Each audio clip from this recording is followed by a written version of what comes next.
There's gotta be more in the basement to show us who Clive is targeting. And if that's the case, we can get ahead of him. Stop the killings before they can happen. You want me to go back down there? We need to go back down.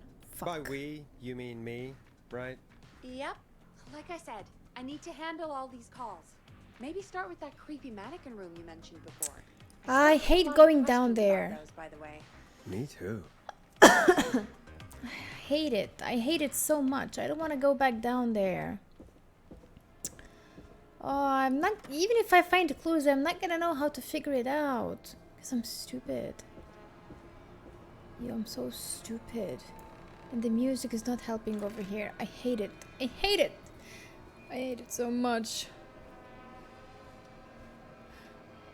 What was it? Where was his room? Aslan.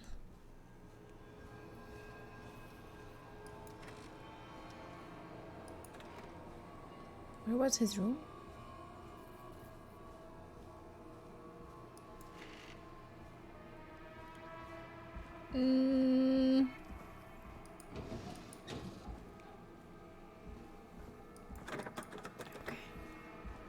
I hate this.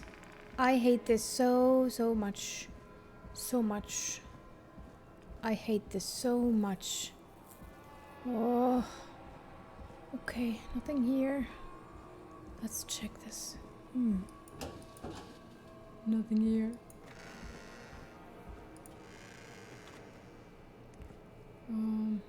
Okay, let's go inside.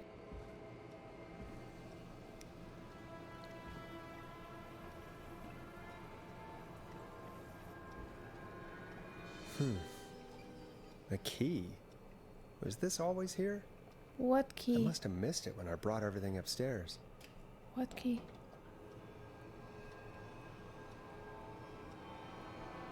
Bitch, what key?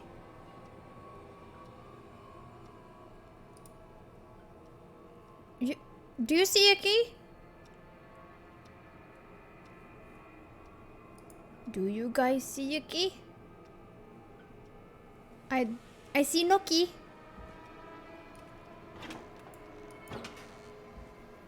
Yo, where's the fucking key you're talking about?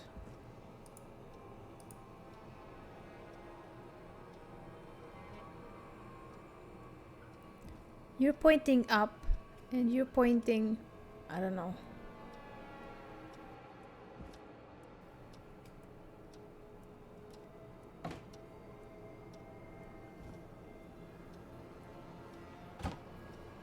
Yo.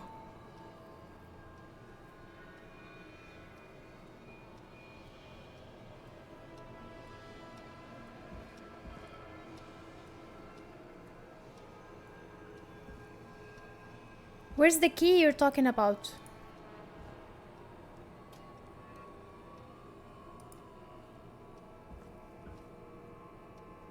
I swear I don't see it.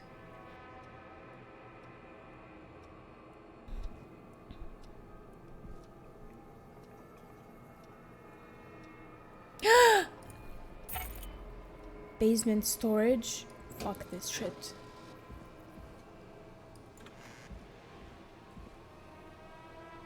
Basement storage, man. The music, yo. The music.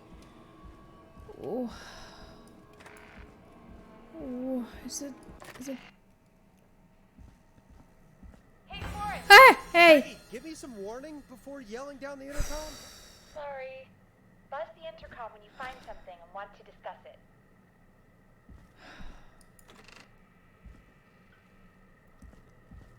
Okay, there's a cassette. Peggy, I've found a tape and a map down here.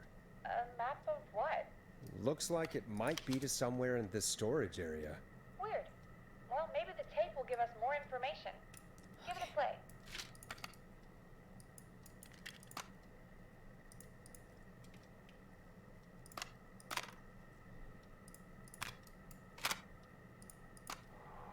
George Barrow, 1968. That's when this all began for me. Following Find maps. the tapes. I'll be waiting. Wait. George Barrow? Who's George Barrow? We all heard that he drowned after a night out drinking. Was it actually Clive? Has Clive really been for that long? He says I need to follow the maps and find the tapes. I guess that's what this map is about. I think we need to see what else is hidden down here. Be careful, Forrest. Keep looking. Buzz the intercom when you found something. Okay.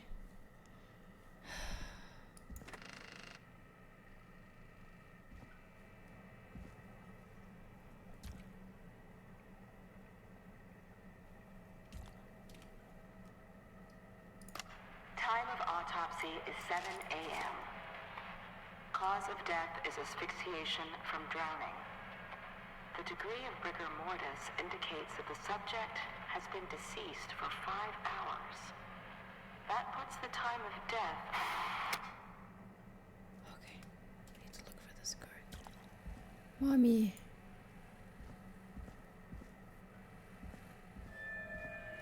What is this noise? Ya Allah, I don't like this. Is it this card? Yes. Small lacerations to arms, legs, and face, typically obtained by running through foliage. Severe blistering to the feet, as though the deceased had been running without stopping.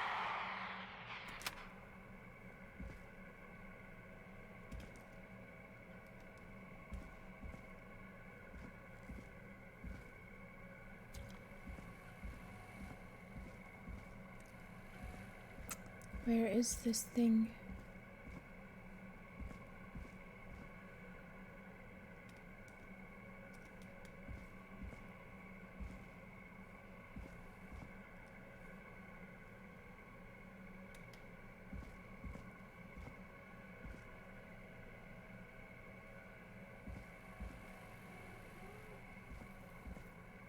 Yo, this place is huge.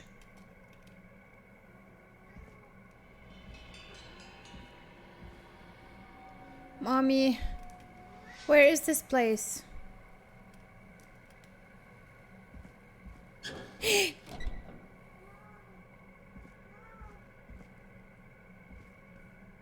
It's not this one.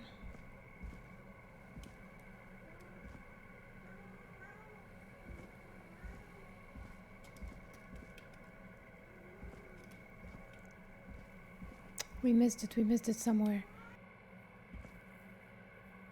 It's on a shelf with some other stuff.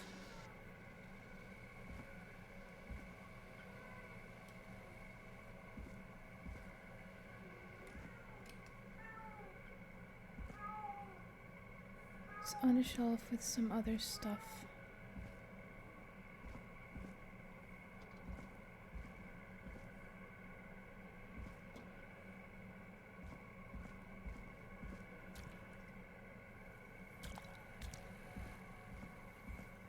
Okay, I don't know. Where is it? On a shelf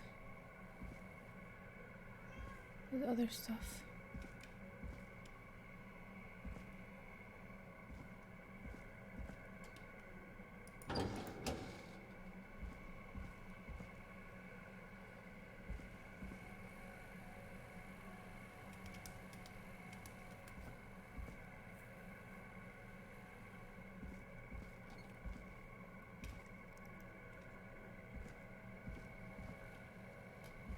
Here? Is there a radio here?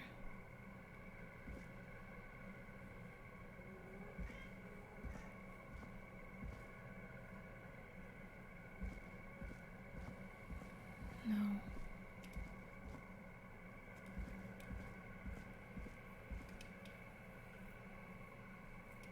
Okay, let's try this one. Additionally, there appears to be a post-mortem injury to the arm. It looks like it was trapped in a car door.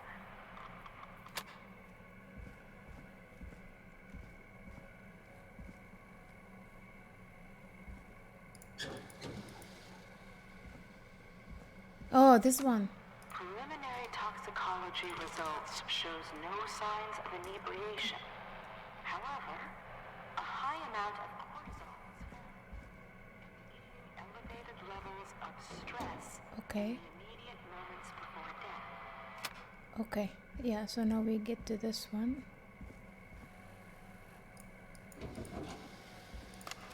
Additionally, there appears Yeah, to be a there's no post-mortem picture here. injury to the arm. Oh, there it is. It looks like it was trapped in a corridor. And then on the cabinet.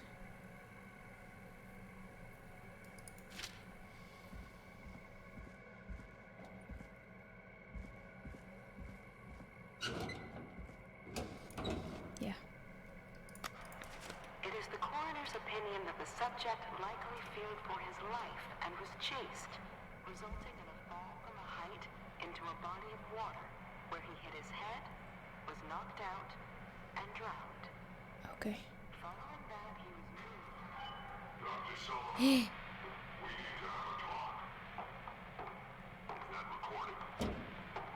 Shut it off.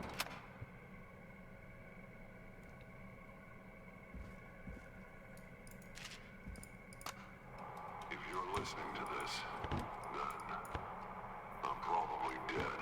What the? I'm a man who likes A to new stay vinyl for my informed. collection. I've got subscriptions to newspapers all over the country. A few weeks ago, I noticed headlines cropping up in those papers, one after the other. Each headline about a murder. Each murder, the death of someone I knew almost 20 years ago. Okay. And each one drawing closer to Gallows Creek. Drawing closer to the anniversary. None of us are innocent, but I don't think we deserve killing. All I hope now is that I can save some folk from the worst. And I can, I don't know, do something to make up for what I did back then, I guess. I didn't kill anyone, mind you, but that's past mattering. Now, there's more I could say than I should say, but my employer made it clear that my family would pay a high price if I ever spoke out. So, hopefully I've said enough. for No, you haven't to said listen, enough. Whoever the hell you are, to start putting the truth together. What the hell? Peggy is not gonna believe this. Let's go tell her.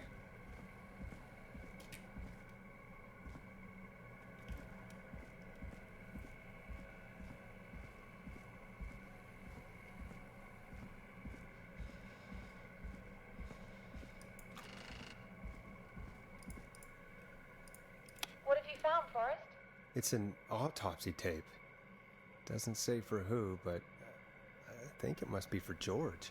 Poor George. He was so young. Something's bugging me, Peggy. What do you mean? I swear I recognize the voice of the woman talking on the tape. I just... Yeah, that's the Can't girl place who it. called us, the doctor. Seriously? Do you think you've met her before? I don't know. I mean, I just got here recently. I don't know. Found another tape. It talks more about how George died. What did it say? It sounds like he was running for his life. Sprinting through trees and bushes, getting cut up all over. What would drive someone to do that? Maybe someone not sure chasing yet. him. There's also a tape about a toxicology report. There were no signs of drinking or that he was on anything. What? But everyone said he went swimming drunk and drowned. It was in the newspaper and everything. I found a tape that introduces a new detail to the story. Post-mortem injury. Apparently, his arm got caught in a car door. A car door? Yeah, after he died. How do you suppose they can tell? How can they tell? I'm a radio producer, not a coroner. In another tape, the coroner comes to the same conclusion as I did. George was running from something. Maybe an animal? Maybe, but then there's this next bit, where the coroner thinks he was moved post-death. Moved the body? How weird. At the end of the tape, someone burst in and demanded the doctor, Dr. Sullivan, to stop recording. Dr. Sullivan. Yeah. Wait, She was Virginia our Sullivan? caller, yes. She was your caller from earlier. Well, then our caller was involved in a conspiracy around this boy's death. We need to call her back once we finish down here. It looks like she might know something about what's going on. I think I found Clive's last recording. I think Clive might be gone. Gone? I found a confession. Not for any killings, but for playing a part in covering up George's death. He left this behind in case he died. He hoped someone would find it. Do you think the whistling man already got him? Possibly. We've had a lot of callers tonight, but maybe not every victim made it to the phone. Oh shit, yeah. We don't know how many there really are. Christ, Forrest, that's dark. I know, but Clive said he had read about other murders in other towns, and that the murders were all folks who knew about the incident. And the killings were getting closer to Gallows Creek. He said he wanted to do something good for once. The board in his office. He wasn't tracking people down to kill them. He was tracking them down to save them. Ugh, why didn't he just come out with all of this? He said his employer threatened his family if he spoke out about any of it. His employer? The one who orchestrated the cover-up? Oh, Clive. I'm sorry for thinking you'd killed all those people. Do you think you found everything? I think so. I hope so. Forrest, what's going on here? Someone wanted that boy's death to seem like an accident. And they hired Clive to make it look that way. Come back upstairs when you're ready. We need to figure out our next step. Oh, I'm so ready to come upstairs. Finally. I hate that basement so much. Oof. Thank God you're back, Forrest. I've been running out of stuff to pad our airtime with. Peggy, you work in radio. Forrest, I'm stressed. I mean, really, how are we supposed to keep a show going with all this happening? You're right. Beats me. But we gotta do it, and we're going to. You're right. So, what's the plan now? I think we should call Virginia back. All right, I'll get her on the line. Hello again, Gallows Creek. This is Forrest Nash. We're circling closer to the truth behind tonight's events. To this end, we're calling back one of our earlier callers, Virginia Sullivan. I hope she answers. Redman Plunker here? Who's this? Is it you? The boys are still there? Oh, wow. Plunker, hey, it's the Radio Man, Forrest Nash. Radio Man? What's up? Solving mysteries, saving lives. The huge. Right on. Plunker, what are you doing at Virginia's house? She asked if we could stay to keep an eye out for that whistling turd. So we're hanging out, bro. Well, that's big of you, Plunker. No, it's nothing. Can I speak to Virginia? Sure thing, Radio Man. I'll just go get her. Who is this? Hey, Virginia, it's Forrest. I'm glad you're still okay. Oh, Forrest.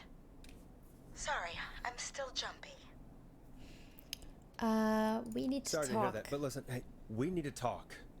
What about?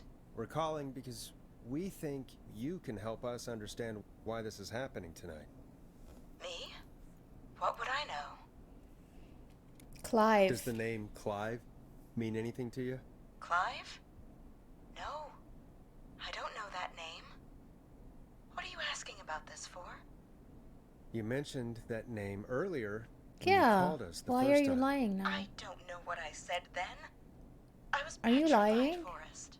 Clive's the janitor at our station, and we know you spoke to him in the past. Forrest, please. You don't know what you're doing. He'll come for me. Virginia, it's okay. Clive won't be coming after you. We think Clive's dead. Dead? But isn't he? He's the whistling man, Forrest. We thought so too. We thought so too, but You don't understand. All those years ago, he... It's okay, Virginia. He's gone. We found evidence to suggest he... But we're not Well- sure, right? And we found your autopsy reports for George Barrow. How? I saw him destroy them. Well, he didn't. I don't know if he kept them or made copies or what, but we found them. And we know it's related to what's happening tonight, which is why we called you. Why did you stay quiet? All right. One day, I came into work to find a boy on my slab. Okay. And as I finished the autopsy, this man, Clive, he just burst in. And he started making demands to give over the reports, to falsify what I found. Of course I said no. But then you said yes.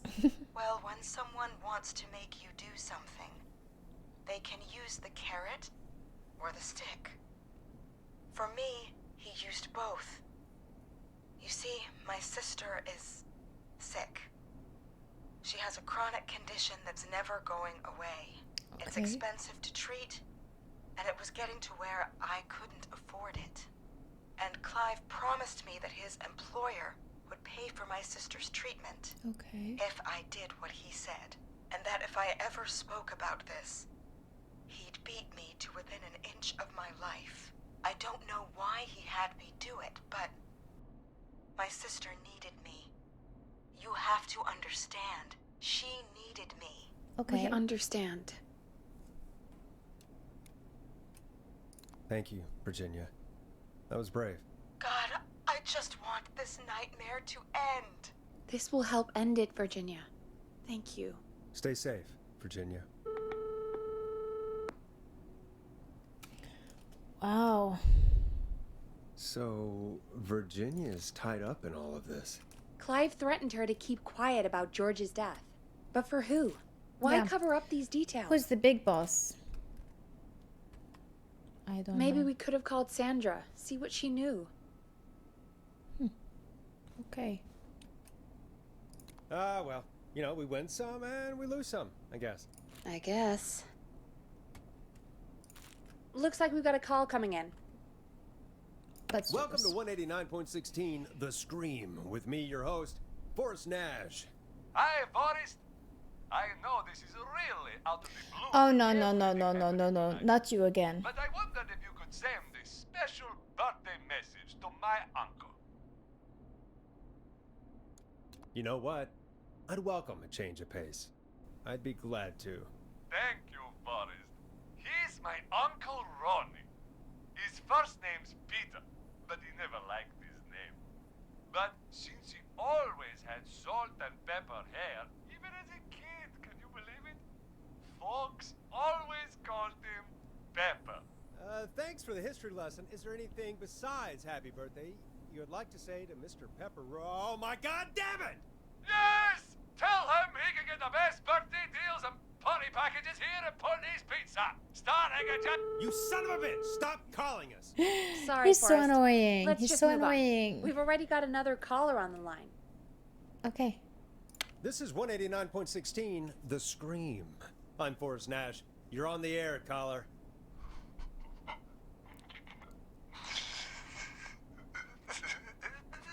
Caller.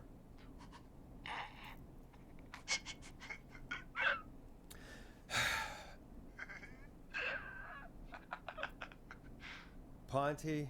Ponty's Pizza always delivers. Come rain or sleet or whistling man. Kill this we'll man. be there. Whistling man, if you hear me, please come kill Mr. Ponty. Forrest? Forrest? Are you okay? Oh my god, I Forrest? feel you. I feel I you, hope Forrest. the whistling man gets him with his own pizza slicer. Jesus, Forrest? Sorry, that was... No, it's not so much. I was totally too agree much. with you, Forrest. It's okay. My god, so It's been a annoying. high-stress night. Don't worry about him anymore, okay? Not for tonight, anyway. I think he's spent for now. Folks, don't spend your money at Ponty's Pizza. Nice one, That's Forrest. all I'm gonna say about that.